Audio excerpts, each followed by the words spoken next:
Ya, perkenalkan nama saya Budi Wahyu Mahardika. Saya konsultan dari Ascena Consulting di bagian Finance and Cost Analysis ya. Pernah di BUMN di Perkebunan selama 5 tahun dan pernah jadi kepala bagian keuangan di sana. Selanjutnya saya sekarang menjadi pengajar ya, jadi dosen, dan kita belajar bareng ya, berkenaan tentang manajemen keuangan di masa pandemi, yang dimana memang unpredictable. Unpredictable maksudnya tidak bisa diprediksi. Omset langsung jatuh karena pembatasan sosial yang dilakukan. Seperti itu. Nah, studi kasusnya adalah Garuda, dan kita berharap Garuda tetap standing strong ya, kokoh berdiri menuju masa depan, dan nantinya Garuda bisa terbang tinggi, tidak terjadi pilot atau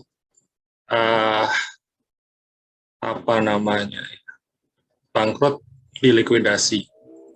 Saya harap alternatif-alternatif yang kita berikan dan kita bahas ya, ini tujuannya memang untuk di perusahaan kita sendiri.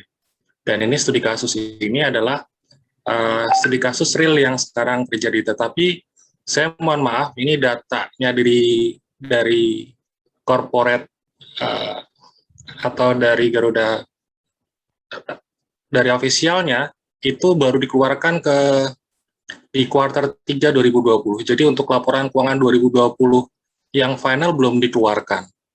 Ini juga riskan bagi Garuda karena kalau sampai 30 Juni tidak publish laporan keuangan tahun 2020, kemungkinan ada sanksi dari IDX dan dari OJK, karena laporan keuangan itu harus selesai pada tanggal 30 Mei, dan paling lambat toleransinya adalah 1 bulan, seperti itu. Dan sekarang kondisinya untuk saham Garuda di IDX sekarang suspend ya, karena ada gagal bayar di kupon obligasi. Kenapa sih Garuda mengalami goncangan ya? Karena pertama, dari jumlah penumpang ini mengalami penurunan signifikan. Di kuartal pertama 6,1 juta ya. Ketika kuartal 2 2020 turun hanya 0,5, dan di kuartal 3 naik 1,5. Jika dibandingkan dengan kuartal 3 tahun sebelumnya, tahun 2019 ya, jadi penumpang itu turun luar biasa. Jadi sekarang ini hanya 18,1%. Jadi turun 82% jumlah penumpangnya. Itu dari passenger. Dari production ya, dari available seat kilometers ya, ini juga turun dari 12,4 billion, sekarang sudah 4,6. Naik ya dari 2,6 sebelumnya di kuartal 2, dan di kuartal 3 naik ke 4,6. Dan ini kalau dibandingkan dengan tahun sebelumnya, 2019, untuk available seat kilometer tercapainya 34% dari tahun sebelumnya. Kargo, nah kargo ini agak lebih cepat ya untuk turnaround-nya balik arahnya gitu ya. Ketika turun 41,3, sekarang sudah 50,5. Kalau dibandingkan dengan tahun sebelumnya 2019, tercapainya 62,4%. Ini kondisi yang terjadi. Bisa nggak terjadi di perusahaan kita? Sangat mungkin terjadi penurunan omset, karena pembatasan sosial itu mempengaruhi dari customer dalam melakukan pembelian dan melakukan untuk berwisata kalau Garuda, atau kegiatan untuk bisnis dengan transportasi flight atau penerbangan. Bagaimana dengan revenue ya? Revenue-nya juga di kuartal 1 itu 584 ya, turun jadi 46,6, dan di kuartal 3 ini 105,7. Jadi untuk revenue dari passengers dibandingkan dengan tahun sebelumnya tercapainya hanya 12,2%, jadi turun 88% dari tahun sebelumnya. Sedangkan untuk charter ya, ini terjadi kenaikan, jadi karena walaupun charter ini dulunya hanya pemasukan kedua ya setelah dari pemasukan pertama passengers, karena sekarang untuk ngirim-ngirim barang gitu ya, ngirim-ngirim medical ya, termasuk obat dan sebagainya, ini menggunakan armada Garuda. Ini naiknya luar biasa, 470% dibandingkan dengan tahun sebelumnya. Dari 5,4 jadi 25,4. Kargo revenue-nya 79,1%. Jadi sudah hampir mendekati tahun sebelumnya. Tetapi di passenger ini turunnya luar biasa drastis. Operational expense. Apa yang dilakukan oleh manajemen Garuda ini sudah melakukan efisiensi ya. Ini terbukti dari operational expense ya, 945 60 turun menjadi 601. Dari gaji juga seperti itu. Ada yang dipensiunkan dini, ada juga di rolling ya. Sehingga ada juga work from home, sehingga penurunannya dari 142 di kuartal 3 menjadi 106. Untuk unit cost dari 10 sekarang 6,7. Jadi production efisiensi ya, to reduce operational fixed cost. Jadi manajemen berusaha untuk mengurangi operational fixed cost dari semua kegiatan dan juga melakukan konversi fixed cost ke variable cost.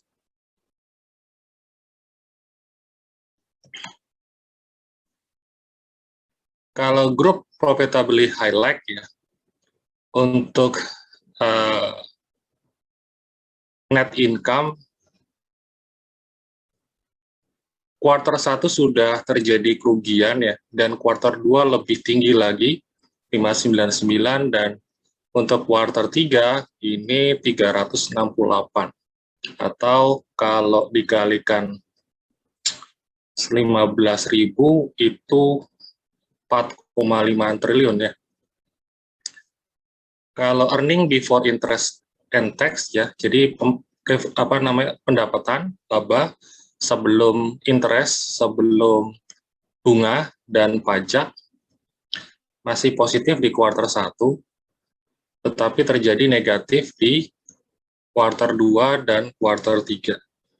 Nah, hal yang terpenting dalam perusahaan transportasi, terutama transportasi udara, adalah EBITDA dan EBITDA ya. Jadi EBITDA itu adalah earning before interest, tax, depresiasi, amortisasi, dan rent. Sedangkan EBITDA itu earning before interest, tax, depresiasi, amortisasi. Jadi selisih antara EBITDA dan EBITDA itu 277,6 sama 2666 sekitar 11 ya, 11,4 itu adalah rent-nya, sewanya. Seperti itu. Jadi ada banyak juga pesawat yang dilakukan sewa oleh Garuda. Pada posisi kuartal 2 ya, nah ini terjadi minus, dan ini membahayakan perusahaan ya, karena kalau sudah EBITDA-nya itu atau EBITDA-nya itu terjadi minus ya, perusahaan akan masalah dalam cash flow. Tidak bisa membiayai operasional perusahaannya. Karena ini EBITDA ini ya berarti kan hanya pemasukan dikurangin biaya-biaya gross profit ya. Dan ini tidak dikurangi depresiasi, amortisasi, interest, ya, bunga, tidak ada pajak juga, tidak ada sewa. Jadi ini buat operasionalnya saja di kuartal 2 sama kuartal 3 terjadi minus. Kalau di kuartal 1 masih bisa menjalankan operasionalnya. Sedangkan kekhawatirannya di kuartal 2, kuartal 3 ini terjadi minus, walaupun manajemen sudah melakukan negosiasi dengan leasing ya, lessor berkenan tentang perpanjangan utang dan penundaan bayar itu sehingga menurunkan dari EBITDA dan EBITDA yang ada di perusahaan Garuda. Dan ketika kita melihat dari profit and loss atau laba ruginya di sini, saya tertarik yang saya blok merah itu di EBT ya, earning before tax ya, di sana ada interest ya, bunga. Jadi bunganya rupanya dari hutang ya, itu cukup besar ya.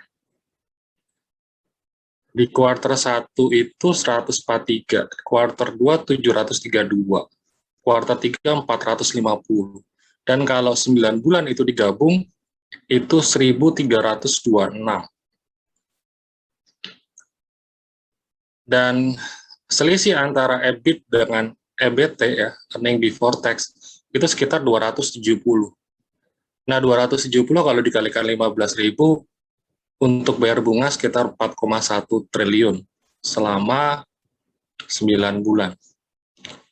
Seperti itu, dan ini resikonya besar kalau misalnya restrukturisasinya dengan menambah hutang lagi, karena otomatis bunganya akan bertambah. Untuk net income di kuartal ketiga tahun lalu itu positif 99 ya. Tetapi untuk saat ini itu kerugiannya 1.091. Kalau 1.091 dikalikan 15.000 ya paling tidak ya sekitar 15 triliun lebih. 15 atau 16 triliun. Kalau dibagi 12 ya berarti tiap bulan Garuda itu kerugiannya 1, sekian triliun. Nah, itu yang terjadi di profit and loss. Sedangkan untuk di neraca, current asetnya 714, current liability-nya tuh 4692. Ini yang membahayakan. Jadi kalau untuk urusan kas, kita melihatnya aset lancar dan hutang lancar. Sedangkan kalau hutang jangka panjang, itu yang lebih dari 1 tahun, itu bisa dibayarnya kan nanti tahun depan gitu ya. Sedangkan kalau yang current liability, yang hutang lancar ini yang harus dibayar dalam tahun ini cukup besar, dan dibandingkan dengan aset lancarnya 714 ini terlalu tinggi sekali ya. Jadi tidak bisa aset lancarnya untuk mengatasi hutang lancar, dan hutang lancarnya 4692,4 ini kalau dikalikan 15.000 tidak kurang dari 70 triliun yang harus dibayar pada tahun ini untuk hutang jangka pendek. Sedangkan kalau hutang jangka panjang, non-current liability itu lebih dari sekitar 5,668 itu kalikan 15.000, lebih dari 80 triliunan, seperti itu. Dan equity-nya di studi kasus dalam hal ini, Garuda ini minus, yaitu 455,6 ekuitasnya. Jadi kalau ekuitasnya minus 455 dikalikan 15.000 ya, berarti ekuitasnya itu negatif 6,6 triliun. Maksudnya apa? Ketika terjadi kebangkrutan, asetnya Garuda tidak bisa menutupi hutangnya, liability. Gitu ya. Dan masih minus 6,6 triliun. Seperti itu. Itu untuk yang bagian neraca atau balance sheet.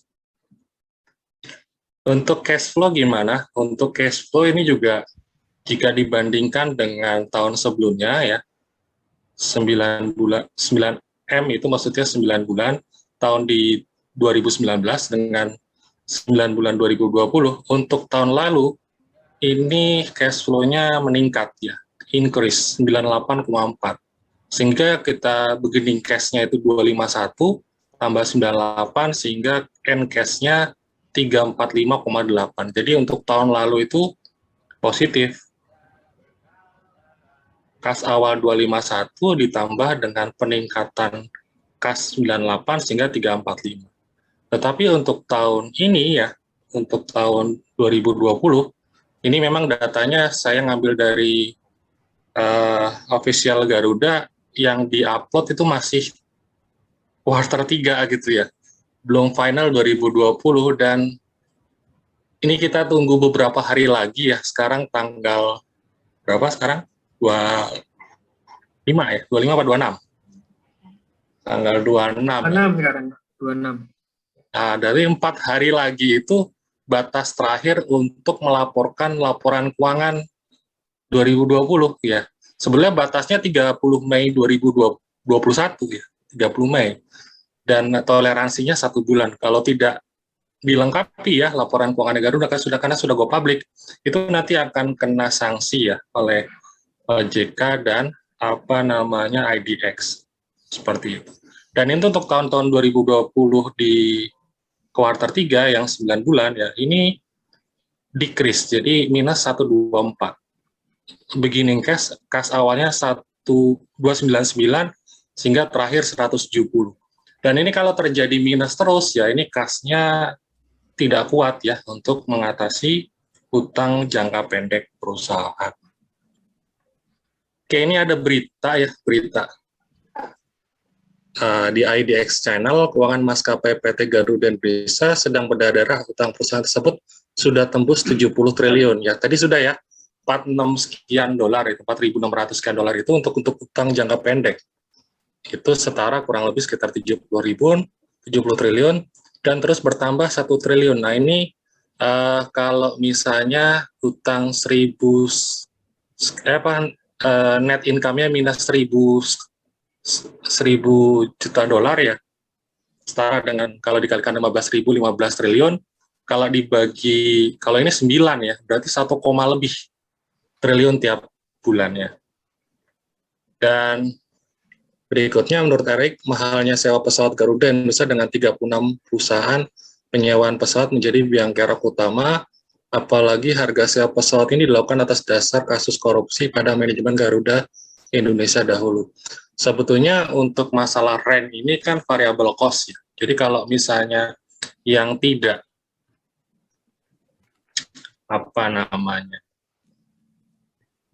tidak profit, flag ya, atau tujuannya tidak profit, bisa dinegosiasi ulang ya terhadap lessor, terhadap ini, sehingga bisa ini passengernya itu sulit ya ketika hanya 22% tercapainya untuk kontribusinya untuk internasional ya.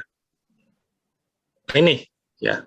Jadi kalau dari Pak Menteri BUMN ya, untuk internasional itu market share-nya itu 300 triliun dan Garuda hanya bisa mencapai 22% saja. Sedangkan untuk yang domestik itu jauh lebih besar, 1.400 triliun peluangnya. Sedangkan Garuda hanya bisa mengambil 35% dari sekitar 1.400 triliun. Makanya kalau dari Kementerian BUMN lebih banyak fokus ke domestik saja, internasionalnya ditutup untuk mengurangi biaya-biaya operasional. Dan itu yang dilakukan oleh manajemen Garuda. Kalau tetap dilakukan, kerugiannya akan semakin besar. Di anak perusahaan ya, EBITDA yang positif, earning before interest and tax, depresiasi amortisasi, itu hanya Citylink ya, 26,8. Yang lainnya semua negatif ya. Untuk GMF Aeroasia 160 minusnya, Aerowisata 264, Sebre itu 1,7, Holiday Frank 0,5, EBITDA dari ASIS itu 19,7. Jadi kalau misalnya EBITDA-nya saja ini minus, tentu saja untuk operasional akan bermasalah, tidak bisa ya kalau tanpa injek uang dari luar ya. seperti itu. Dan saya mendengar dari teman-teman yang di Garuda itu banyak dilakukan pengurangan karyawan. Kayak GMF Aeroasia ini ya, ini ribuan yang kemarin terjadi PHK massal atau pensiun dini.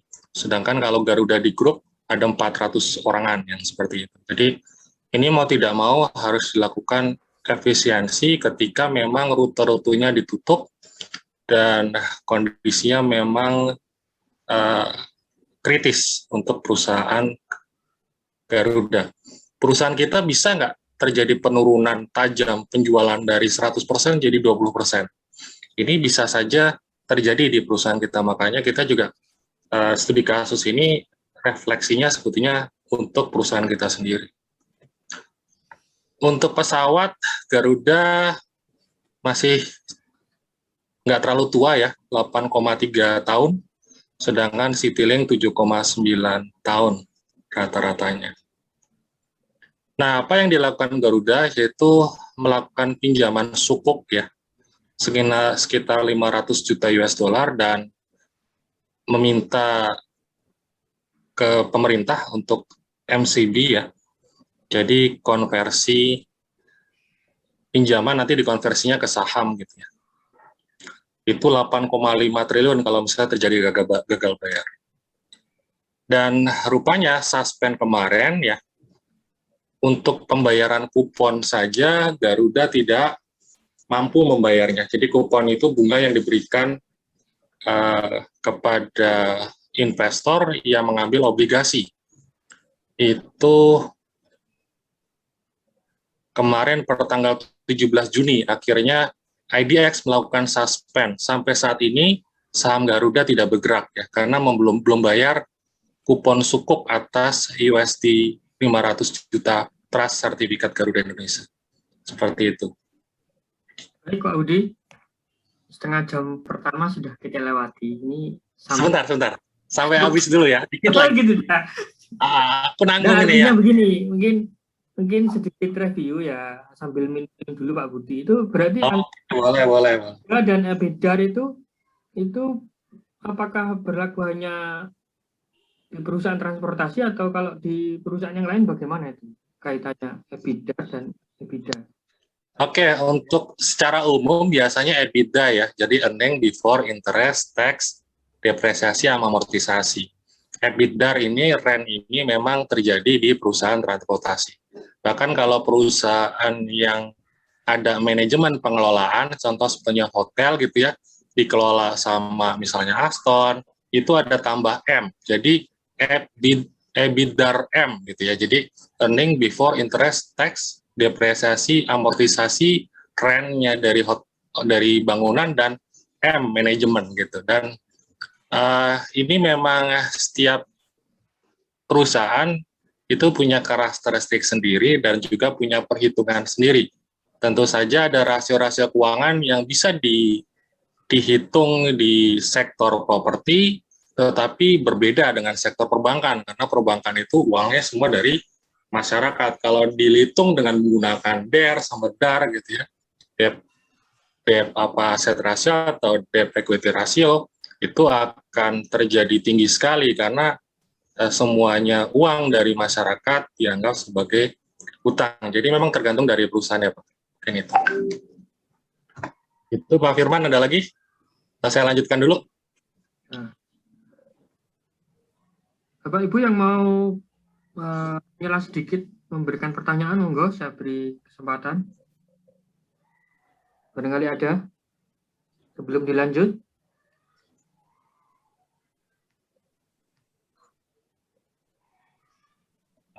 Kira-kira Garuda ini endingnya gimana ini kira-kira? Oke, endingnya nanti di ending Pak. Kita bahas di ending nanti. Nanti apa yang harus dilakukan ya.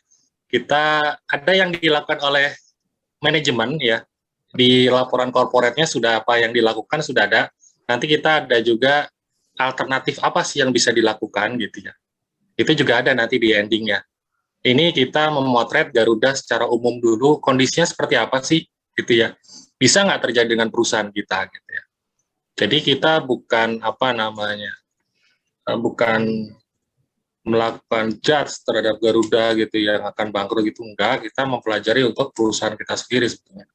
Seperti itu. Dan alternatif dan apa yang dilakukan oleh perusahaan atau manajemen Garuda itu bisa kita contoh ya. Termasuk melakukan efisiensi yang terjadi di Garuda. Mungkin itu. Sabar Pak ya, tunggu di terakhir. Oh, dilanjut lagi Pak Dika. Mohon maaf Oke, Bapak lanjut ya. bertanya, nanti mungkin bisa menyebutkan nama ya. Oke, baik. Oke, saya lanjut lagi. Oke, ini data saham terakhir ya. Dari tanggal 17 kemarin sampai saat ini terjadi suspend ya. Makanya saya kotakin itu warna biru, itu tidak berjalan dan nilainya 222 rupiah sahamnya gitu ya. Dan pernah 52 minggu terakhir itu tertinggi 478 dan rendahnya 206. Dan 1 tahun terakhir paling tinggi yaitu 510 harganya. Sebetulnya ketika go public berapa sih yang dilepas sahamnya gitu ya ke masyarakat? Nominalnya dari Garuda itu 500 gitu ya. Sekarang 222. Dan ketika IPO ya, initial public offering ditawarkan ke masyarakat itu 750. Sempat nggak melebihi 750? Ada nggak? Ada. Tahun 2012 tuh lebih dari 750. Seperti itu. Karena memang kondisinya kinerja baik. Dan saat ini negara Republik Indonesia itu sahamnya 60%.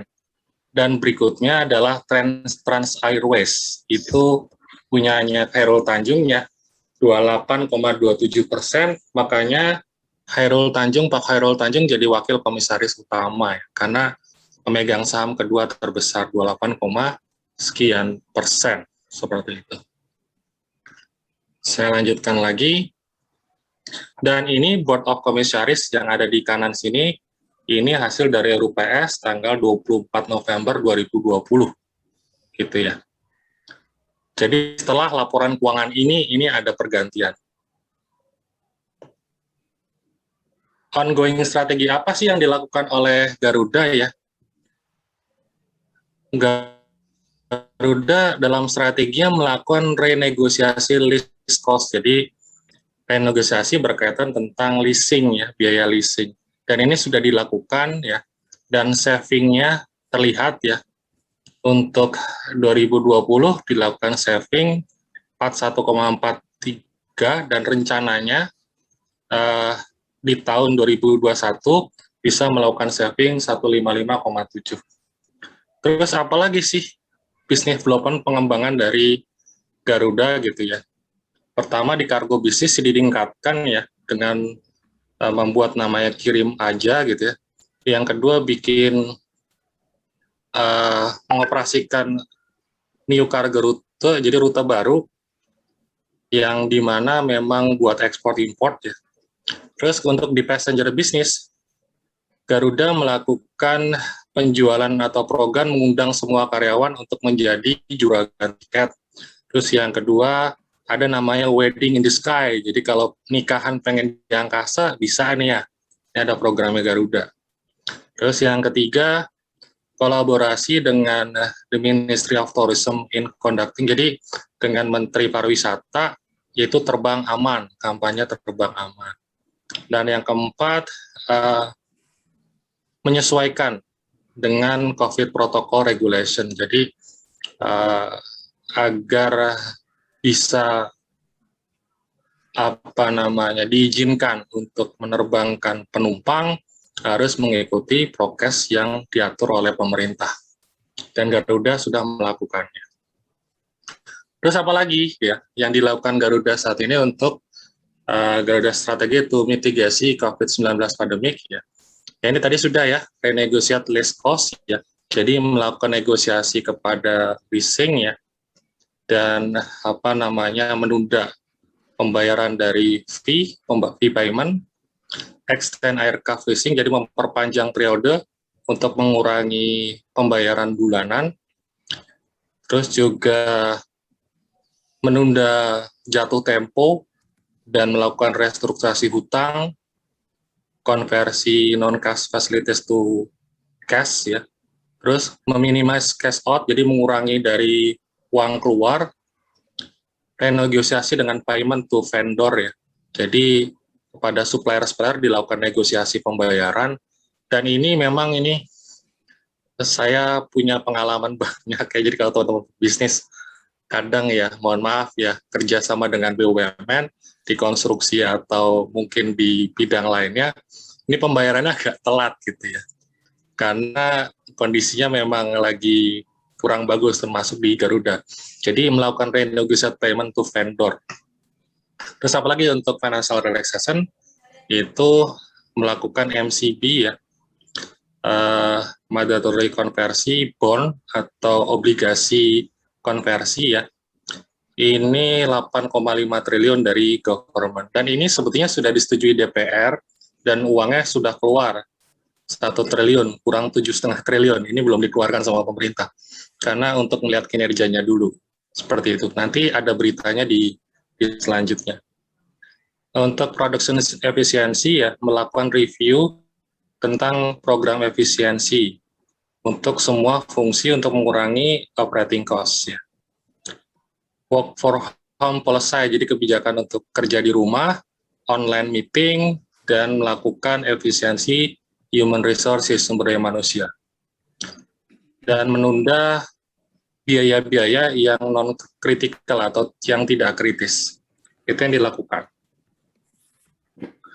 Network restructuring apa yang dilakukan? Pertama, close unprofitable route, jadi rute-rute yang nggak profit ditutup ya. Terus reducing the number of rute of flight schedule, jadi melakukan pengurangan jumlah rute dan penerbangan, dan melakukan penerbangan untuk evakuasi ya,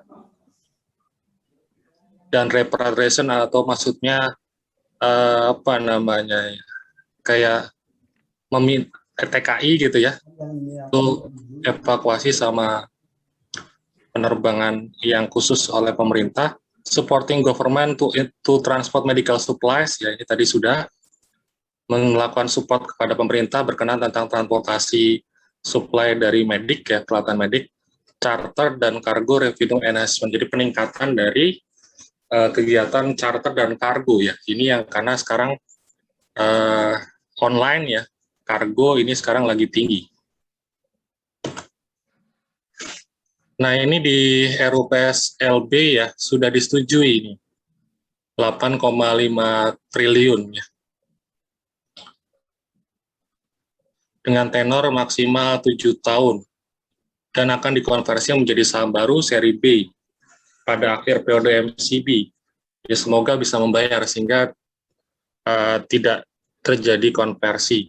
Tapi kalau misalnya terjadi konversi ya berarti sahamnya semakin banyak, kemungkinan nilainya semakin turun, dan seharusnya ketika disuntik dana semakin baik ya. Kalau semakin buruk ya berarti ya bermasalah untuk manajemennya. Nah, hanya saja seperti penuturan Direktur Utama Garuda Irfan Setiaputra dalam acara Kompas TV ya, ini baru ya 25 Mei kemarin, yang baru terbit itu 1 triliun dan sisanya belum apa namanya, belum dibayarkan. Ya mungkin saja kalau dibayarkan bisa membayar kupon ya, dan akhirnya suspendnya dibuka. Tapi apakah bisa meningkatkan kinerja lagi ya, butuh modal lagi. Tetapi modal kalau dari pemerintah saja kayaknya, dan pemerintah juga bayar pakai utang lagi gitu ya. Dan utang negara gitu udah semakin tinggi, 6.000 triliun, dan harus melakukan injeksi ke BUMN, dan ini tinggi ya. Untuk PTPN aja di perkebunan saja ya, saya dulu juga di sana, itu untuk PTPN 3, 4,5 triliun injeknya dan sebagainya. Belum di Krakatau dan sebagainya. Jadi kalau diinjek terus menggunakan hutang atau uang panas, seharusnya kalau untuk saham, untuk investasi lebih baik menggunakan uang dingin ya, karena jangka panjang. Nah, ini langkah apa saja? Nah, ini, sebentar. Langkah apa saja ya? Pertama, digugat pilot sama kreditur. Bisa nggak? Bisa. Dan kalau digugat pilot, dijual semua ya. Seluruh aset dijual ya. Sisa utang masih 6,6 triliun yang tidak terbayarkan nanti. Nah, itu untuk kreditur. Kalau pemegang sahamnya gimana ya, nggak dapat apa-apa. Nah, harga saham terakhir sebelum suspensi itu udah 22 ya. Dengan jumlah lembar saham seperti sekarang ini 25 juta sekian ya. Maaf, 25 miliar sekian. Ketika dikalikan 225, itu kapitalisasi pasarnya atau market value-nya itu 5,75 triliun ya. Padahal ekuitasnya minus tadi 6,6 triliun. Artinya Garuda masih memiliki intangible asset sebesar 12,35 triliun. Jadi tadi equity-nya minus 6,6, tetapi harga sahamnya ini 222 dikalikan jumlah saham, nilainya 5,75 triliun kalau misalnya dinilai harga saham atau market value. Sehingga intangible-nya itu masih 12,35 triliun. Ini kalau terjadi pilot atau bangkrut, ini rugi ya. Untuk brandingnya, untuk logo Garudanya, untuk sistem, dan sebagainya. Intangible asetnya menguap begitu saja. Apa yang dilakukan ya? Penghematan, tentu saja. Gaji pegawai dipotong, ya seharusnya direksi, komisaris, dan sebagainya. Dan menutup yang tidak profit. Terus penundaan kewajiban pembayaran hutang. Nah, ini bisa terjadi, tetapi ya negosiasinya tergantung juga dari pihak kreditur ya. Dan kebutuhannya Garuda itu paling tidak untuk menjalani 1 tahun itu paling enggak 20 triliun ya. Karena tadi 1.000 sekian itu negatif ya, kalau dibagi 9 bulan sekitar 1,5 triliun per bulan. Jadi kalau misalnya setahun ya paling enggak aman setahun, jadi butuh paling enggak 20 triliun untuk menyelamatkan Garuda. Caranya bisa saja nih alternatifnya menerbitkan saham baru. Jadi pertama pilot saja lah. Sudah kita nggak punya flag carrier, pilot saja nanti bikin Garuda baru gitu. Itu langkah apa ya? Kalau ingin negara pengen flag carrier lagi. Jadi udah Garuda tapi ya akan menguap masalah intangible asetnya, rugi 12,5 sekian triliun. Jadi kan brand itu kan prosesnya panjang. Ini adalah sahamnya dari pemerintah terdilusi ya. Dari 6,54% akan terdilusi menjadi 13,51%. Banyak nggak perusahaan-perusahaan penerbangan yang tidak dimiliki pemerintah lagi ya, mayoritas banyak. Bahkan di perusahaan-perusahaan negara maju itu sudah full corporate sudah korporatisasi sempurna ya.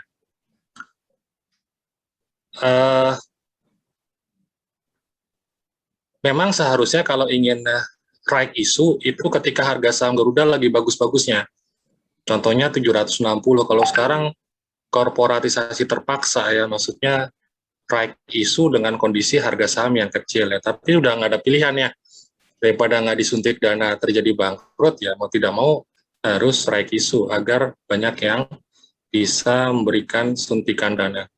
Kalau 750 bukan 20 triliun didapat, tetapi 68 triliun. Hampir 3, sekian kalinya dari ketika terjadi saat ini ya, harga saham 222. Nah ini pilihnya korporatisasi atau likuidasi. Ini buah silmalakama ya. Jadi ini saya dapat dari sumbernya, teman-teman Bapak Ibu sekalian bisa lihat di korporatisasi.com ya, website kami berkaitan tentang corporate. Ini buah silmalakama. Jadi kalau saham tersebut dibeli pemerintah dan pemerintah itu menggunakan pembelian saham itu biasanya nggak menggunakan uang dingin, yaitu menggunakan uang panas. Defisitnya nanti ditambah dengan utang lagi. Sekarang utang 6.000, nanti kalau kurang yang utang lagi dan sebagainya. Jadi sebetulnya hanya memindahkan dari kantong kiri ke kantong kanan. Jadi masalah Garuda dilempar ke masalah ke negara. Utangnya semakin banyak gitu. Asal Garuda bisa selamat itu yang penting. Tapi kalau sudah disuntik terus nggak selamat, ini yang bermasalah nanti manajemen. Jadi bagaimana kalau pemerintah tadi melakukan intervensi ya, sudahlah pilot saja gitu ya. Nah ini bisa digugat ya, dan kreditur melakukan gugatan, negara wajib membayarnya, itu bisa saja. Dan Garuda ya diharapkan fully corporate company, jadi seperti perusahaan-perusahaan penguasa pasar dunia ya, kayak Delta dan sebagainya, itu perusahaan-perusahaan penerbangan yang sudah bukan flag carrier, tapi luar biasa ininya perkembangannya. Pertanyaannya siapa yang mampu? Jadi diharapkan nanti kalau dari kami ya, pimpinan-pimpinan BUMN itu memang dari orang dalam ya, yang merintis karir dari fresh graduate sampai CEO. Nah, contoh seperti Pak Arief Wibowo itu bisa lah nanti dijadikan komisaris atau gimana, yang karena sudah paham benar tentang Garuda itu sendiri. Nah, itu alternatif saja. Jadi bisa likuidasi, bisa diinjek lagi sama negara, atau terakhir dilakukan korporatisasi. Bisakah Garuda melalui masa krisis? Ya, saya yakin bisa, asal mau menelan pil pahitnya. Jadi semoga saja dengan melakukan korporatisasi, masyarakat akan melihat lebih dalam tentang Garuda. Jadi koreksinya lebih detail, karena mayoritas nanti sahamnya dimiliki oleh masyarakat. Gitu ya, sehingga pemerintah tidak bisa melakukan intervensi berkaitan tentang direksi atau komisaris, termasuk hal-hal yang berkaitan tentang good corporate governance. Jadi yang melihat itu banyak orang. Semoga Garuda bisa jauh lebih baik. Mungkin itu aja ya, bisa diskusi Pak Firman. Semoga bisa bermanfaat untuk perusahaan kita.